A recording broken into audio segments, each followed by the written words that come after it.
Mas vamos lá. Primeiro, a mudança de mentalidade, né? A maioria dos crentes, isso eu estou falando em termos de laboratório, aconselhamento pastoral, parece acreditar que o pecado é praticamente invencível. Okay. Eu acho que é o primeiro erro. Né? E uma frase que eu repito demais, falando de santificação da graça: o entendimento errado te leva a uma fé errada, a fé errada te leva ao lugar ou ao resultado errado. O entendimento correto gera uma fé correta que te leva ao lugar ou ao entendimento correto. Porque toda a vida cristã não é só a experiência de conversão, de passar pela porta. Toda a vida cristã é a vida de fé. Ok. A mesma Bíblia diz que nós somos salvos pela fé, diz que o justo vive pela fé. Diz que a justiça de Deus se revela no Evangelho de fé em fé, é uma fé progressiva. Então, assim, não é apenas a fé naquilo que Cristo fez em relação aos pecados que eu já cometi oferecendo perdão. É a provisão dele para que eu não peque. Então, eu acho que parte do problema é não entender aquilo que nos foi disponibilizado. E segundo, entender a aplicação do processo. Então, assim, um novo convertido, ele vai experimentar uma transformação progressiva ao longo do tempo. Tá. Né? A transformação não é instantânea e completa. Né? Então, assim, a gente vai ter que lidar com paciência. Tem coisas que eram mais difíceis antes que se tornam mais fáceis de vencer depois. Mas eu acho que você está mexendo muito mais naquele negócio que depois de muito tempo parece que está sobrevivendo. A gente, falando na linguagem do Velho Testamento, chamaria os jebuseus, né, que habitavam no coração de Jerusalém. Eu, de vez em quando, prego uma mensagem falando de vencer esses inimigos do coração. Eles são resistentes, todos os outros inimigos foram conquistados, parece que eles ainda estão lá. Mas a vitória de Davi sobre eles me inspira que mesmo os mais resistentes podem ser vencidos. Né? Então, Davi encontrou o caminho das águas. Né, um túnel subterrâneo de acesso, né, algo que para mim está cheio de figuras. Eles tinham que subir de gatinha, de joelho, humilhação, oração, dependência, o canal das águas, fala de algo na palavra e na vida no espírito. Mas voltando à mentalidade, quando a gente crê que a tentação, em primeiro lugar, não é sobrenatural, uma das coisas que eu mais falo quando trabalho a ideia de santidade ou da graça transformadora. Paulo diz em 1 Coríntios 10:12, aquele que está em pé, cuide para que não caia. Então, primeiro, é possível não cair. Judas, capítulo 1, único, verso 24, aquele que é poderoso para nos guardar de tropeçar. Jesus nos ensinando a orar, não nos deixe cair em tentação. Se a gente acreditar que a graça é só o jeito de levantar e que a queda é inevitável, a gente vai viver só dessa forma. Né? Vai acontecer conosco o que Jesus falou, seja feito segundo a vossa fé. Se eu creio que é só isso a vida cristã, eu não vou ir além da minha capacidade de crer. Né? Porque assim como a obra inicial da salvação na conversão, todo o resto é disponibilizado por fé. Então eu preciso crer correto. E para eu crer correto, eu preciso de um ensino correto. Então depois de Paulo dizer o que está em pé, cuide para que não caia, ele mostra que o cuidado não é só responsabilidade humana, eu sozinho. Ele diz assim, não vos sobreveio tentação, né, que não fosse humana. Né? Ou seja, a maioria dos crentes acredita que a tentação ela é sobre-humana, que ela é sobrenatural, não é infernal, é diabólica, é maligna. Logo, consciente ou inconsciente, ela é imparável. É como se o diabo me pegasse e me levasse. Isso. Aí outro dia alguém falou, mas pastor, a Bíblia não diz que o diabo é o tentador? Eu falei, diz, e a Bíblia diz que cada um é tentado, Tiago 1,14, quando atraído e enganado pelo seu próprio desejo. Então o tentador é externo, a tentação é interna, ele provoca o desejo. Então, eu preciso entender, ela não é sobrenatural. E o que é sobrenatural? O versículo 13 de 1 Coríntios 10 diz que Deus não permitirá uma tentação maior do que a nossa capacidade de resistir. Então, toda tentação é passível de ser vencida. Então, essa mentalidade tem que ser trocada. Tem que ser trocada. Isso tem que ser forte, aceso dentro de nós. Mas ele diz assim, Deus é fiel, não permitirá que vocês sejam tentados além da vossa capacidade. E diz, e junto com a tentação proverá o livramento. Então, se tem algo sobrenatural na história, não é a tentação, é o livramento. E aqui é o que eu falo muito sobre uma graça capacitadora. Agora, basta saber que tem uma graça que capacita? Não. A gente precisa entender como ela opera. Tá. Porque se ela funcionasse de forma automática, o crente venceria, por uma questão de tempo, estaria tudo certo. Sim. Aliás, a gente não amadurece sem tempo, mas só o tempo não é o único critério para amadurecer. Porque o autor de Hebreus diz... Né? Alguns de vocês já deveriam ser mestres em razão do tempo decorrido, mas precisa que a gente alimente vocês com leite, não com alimento sólido. Então tem gente que o tempo passa e ele não está crescendo. Né? Por quê? Porque não há crescimento sem tempo, mas o tempo não é o único critério para o crescimento. Então, acredito que a própria mentalidade, a mudança de mente, que inclusive o autor vai trabalhar, né, isso ali em Hebreus 5, dos versículos 12 a 14, mas essa capacidade de entender, puxa, existe um socorro à minha disposição. Agora, o socorro não vem atrás de mim. Tá.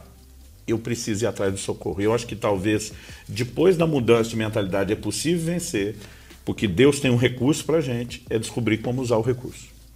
Eu acho que o problema só é que o povo pensa em graça só como remédio para um pecado cometido. Então eu só vou no trono da graça depois que eu caí. Mas o desenho não é esse, porque assim, todo texto tem um contexto. Meu pai dizia muito, um ditado já foi popular no meio evangélico, está sumindo hoje em dia, que era texto sem contexto, não passa de pretexto.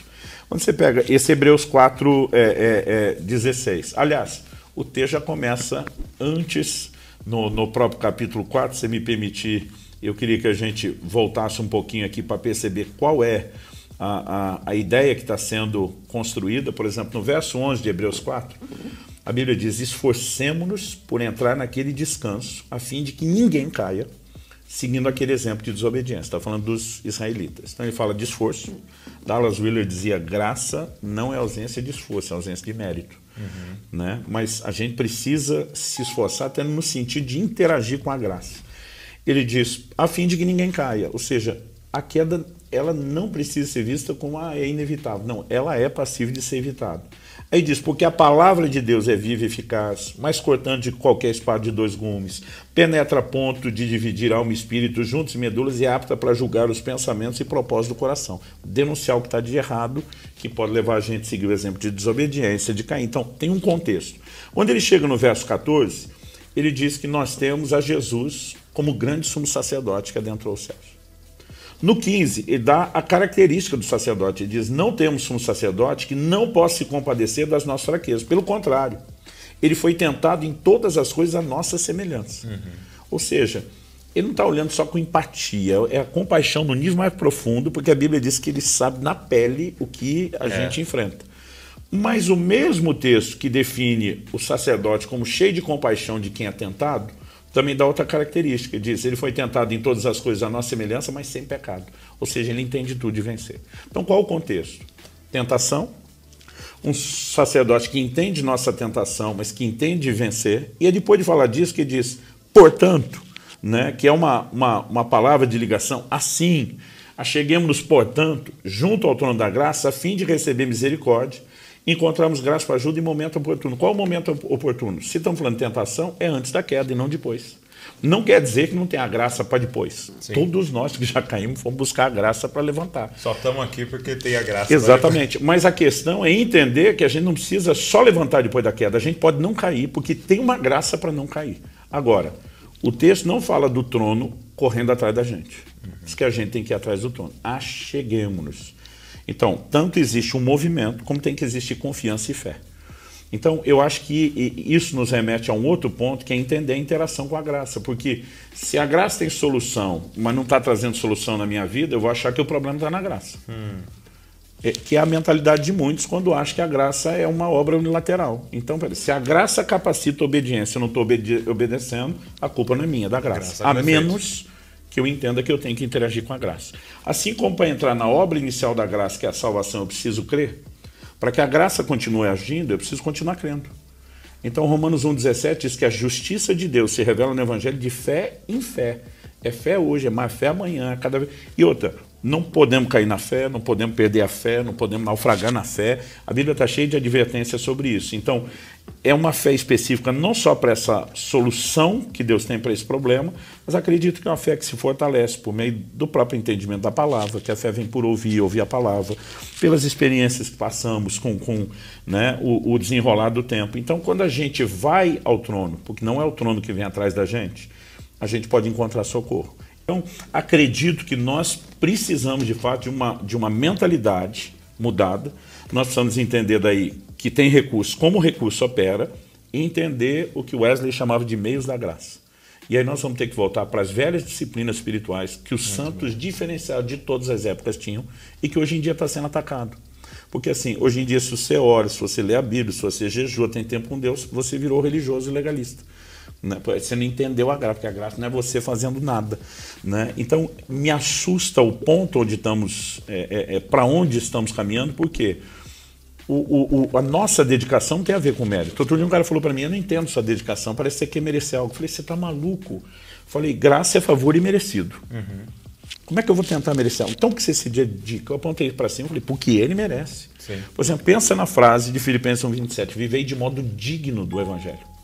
Não quer dizer que eu sou digno de ser salvo, mas que depois de ser salvo, eu tenho que dignificar o evangelho que eu recebi através de uma resposta devida. Só que hoje, em nome da graça de não é mérito, nós estamos roubando a dignidade do evangelho com algo que não atrai mais ninguém. Né? Porque a gente só é igual a qualquer outro pecador, com a diferença que nós tivemos o privilégio de ser salvo. Então, a aparência de piedade negando o poder. É possível viver transformação. Agora, você que está me ouvindo, entenda que isso é uma orientação para te ajudar daqui para frente. Sim. E não uma condenação porque não aconteceu até hoje. Né? Então, poxa, eu não entendi a graça. Procure entender, sim, procure usá-la.